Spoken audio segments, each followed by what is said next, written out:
So it's Mitsubishi 2012. I'm sure their different years are similar to it. So today I'm going to show you how to replace cabin air filter.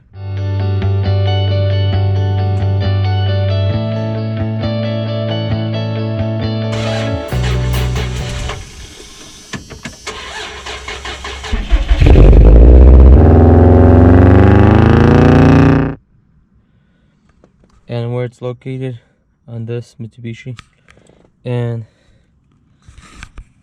you have to open the glove compartment and it's not going. So what you need to do is press on this side, just don't break it, and same thing, press on this side. This comes out. Easier way is just, yeah, pops like that, get it out of your way. Then if you look inside, you'll see this white piece. To open it, you have to click both of them, one on this side and on that side.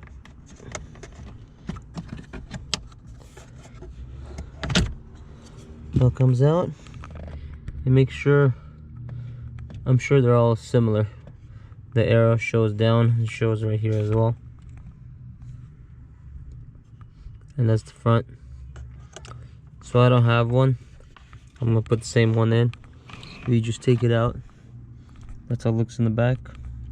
It's kind of dirty, but I'm not gonna be replacing it because I don't have one right now.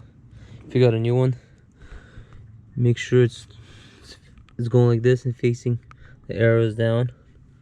Put it back in. Install this one.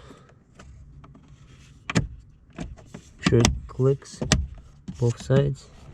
To put it back, line up these with these, just like this.